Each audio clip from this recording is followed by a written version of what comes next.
Amen. Isang malakas na palakpak po para sa ating Diyos na buhay. At ako po'y nagagalak muli na tayo nagkita-kita Share, subscribe. loob ng Panginoon na tayo magkatipon-tipon po muli. At tayo po'y dadako na sa pinakamahalagang parte. Isa sa pinakamahalagang parte sa gawain ng Panginoon ay ang pagbibigay. Amen. Sabi po kung nakapag-church ka pero di ka nakapagbigay, kulang ang pagsamba mo sa Panginoon. Amen. Naalala po natin ang pagbibigay ay part po yan ng ating pagsamba sa ating Diyos na buhay. Amen. At igagrab ko po sandali yung chance na nais ko po magpasalamat sa Diyos na buhay sa pag-ingat, paggabay niya sa aking buhay.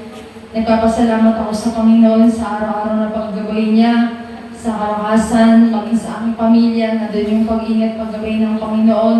At maging kagabi, nagpapasalamat ako sa Diyos na kagabi kasi, pumasok ako kahapon, then akala ko di na ako aabot ng fasting. Then, kasi nabutan ako ng malakas na ulan, pero nagpapasalamat ako sa Panginoon na habang tumigil ako sa gasoline station, narinig ko sabi na, umuwi ka na, gano'n, kasi pasang-basa talaga ako.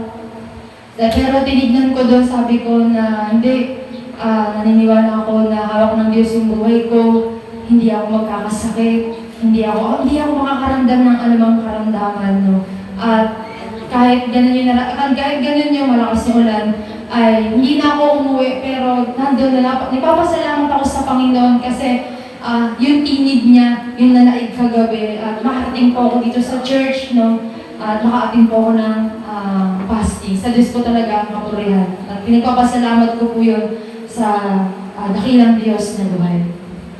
At ngayon, dumako po tayo sa pagbibigay. Amen. Samahan niyo po ako na makipagbukas sa Kawikaan 3 verse 9. Wala naman pong bago, di po ba? Amen. Sabi po dito, praise God. Parangalan mo si Yahweh sa pamamagitan ng iyong kayamanan. At mula sa iyong pinakamainam na ani, siya'y tiyuring handugan.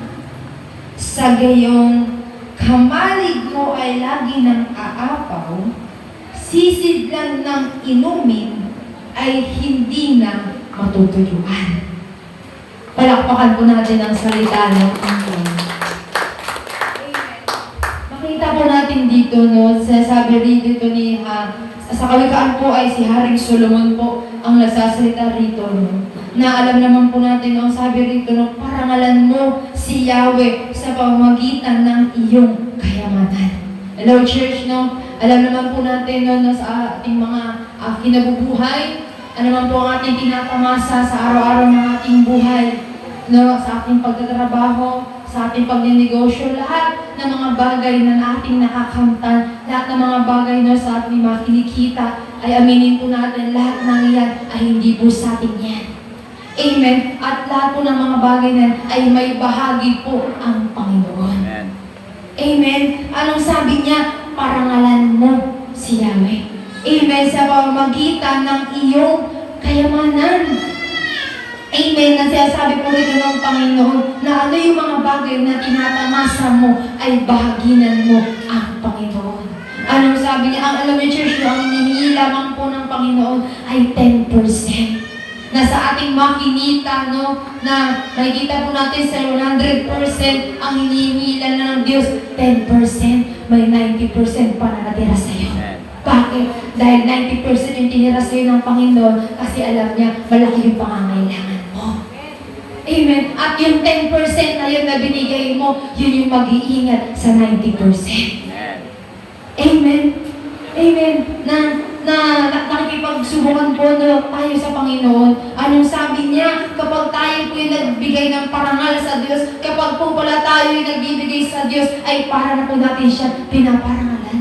Amen. Amen. Ang sabi niya, sa gayon, kamalig mo ay lagi nang aapaw. Amen. Sisidlan ng inumin ay hindi na matutuyuan. Lord Church, ano ba ang ating mga kamalig? Yung bigasan mo na dati konti laman, ngayon nag-uumapaw na. Wala po atang tao dito.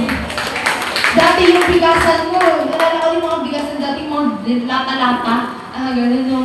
Na dati yung bigas mo nung panahon na hindi ka pa nagbibigay sa Panginoon, lagi kang nauubusan. Pero nung simula na natutunan mo magbigay sa Panginoon, na kahit kailan hindi layaan ng Diyos na magkulang ka sa lahat ng pangangailangan mo. Amen. Ang sabi ng Diyos sa Awit 23 verse 1, Ikaw, Yahweh, ang aking pastol, hindi ako magkukulang. Nabuhat ang tao dito. Amen. Magtiwala lamang po tayo sa Panginoon na may dakilang bagay siya na gagawin sa ating mga buhay. Na kahit minsan, no, iisip mo, Lord, ang bayad ko na lang to sa kuryente. Lord, pambayad ko na lang to mamaya sa tubig, pambili ko ng bigas ng ulam. Pero Lord Church, no, na tinitignan ng Panginoon yung puso mo na handang sumunod sa sinasabi ng Panginoon. Amen. Utos po to ng Panginoon na bahaginan po natin siya. No? Na sabi niya sa Malaki 3 verse 10, dalhin ninyo ng buong buo. Amen. Ang iyong mga handog sa aking templo. Amen. Gawin ninyo ito. Subukin ninyo kung hindi ko buksan ang mga durungawan ng langit at ibuhos ang masagana pagpapala sa inyo. Amen. Amen. Naipagsubukan mo ang Panginoon. Amen. Kung gusto mo, yung kamalig mo ay lagi nangahapaw. Kung gusto mo, yung inumin mo hindi matutuyuan. Parangalan mo si Yahweh sa lahat ng kayamanan, sa lahat ng mga bagay na iyong dinadamasa sa buhay na ito. Amen. Amen. Bahaginan po natin ang Diyos na buhay. Naalala ko po noon sa ating buhay, no, na hinihingilan ng Diyos 10%. Kung sabi nga, paano kung hingin ng Diyos, kada hinga mo, babayaran mo.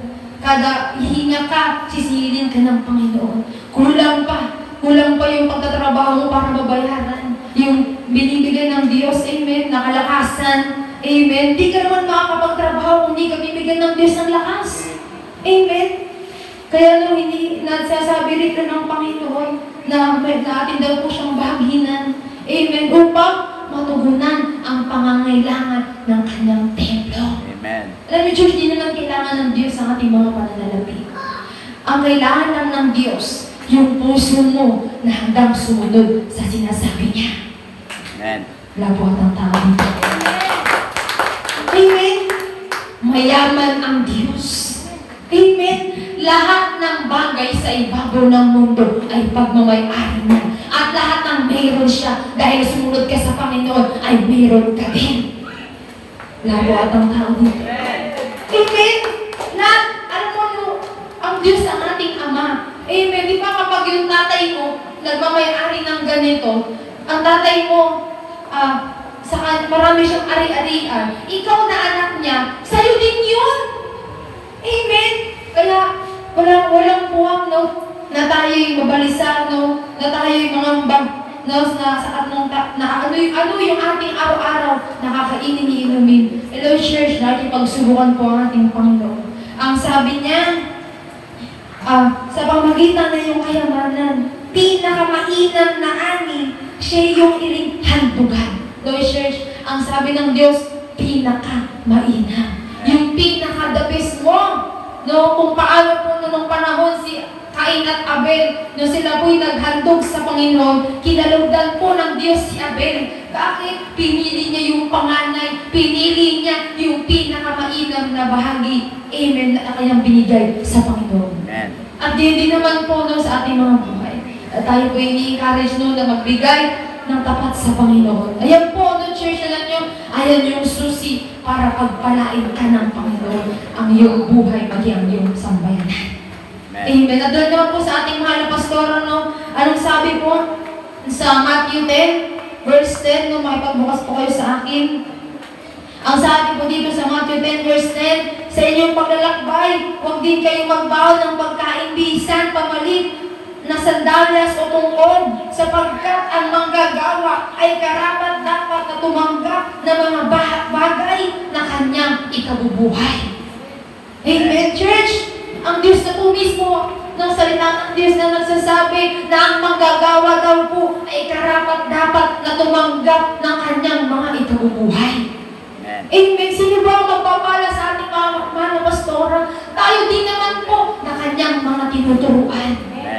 Amen? Ang sabi sa Galatians 6 verse 6, no, ang mga tinuturuan ay dapat po magbahagi ng mga mabubuting bagay sa mga nagtuturo. Amen.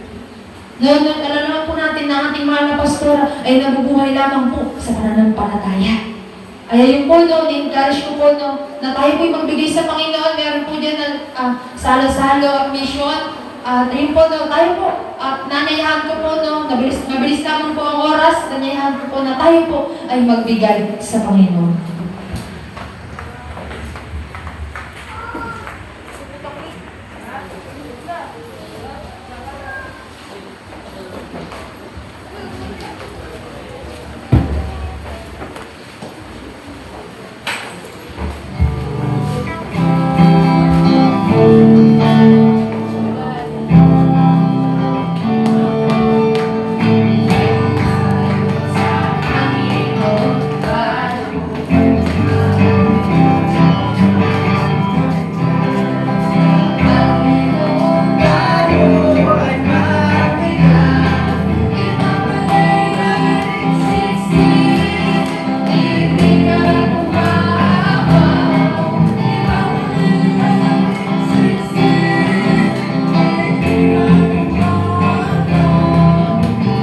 Kahit tayo sa Panginoon, tayo ay magbigay. Kahit tayo sa Panginoon, tayo ay magbigay.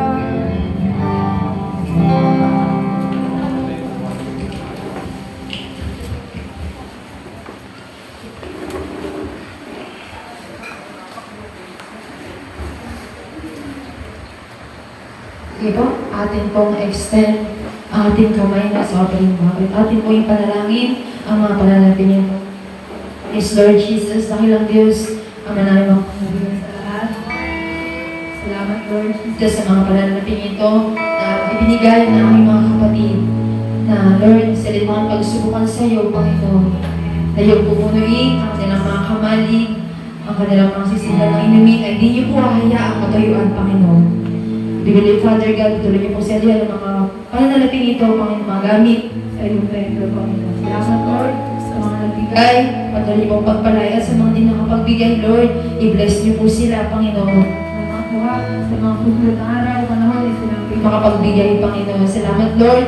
Jesus, sa iyo po tayong kapangyarihan at aking mga kapatid, patuloy ang pagpapalad himala ay sumaming. Salamat, Lord. Mabuti ka. In Jesus' name, Amen. Ikaw, pati ko na.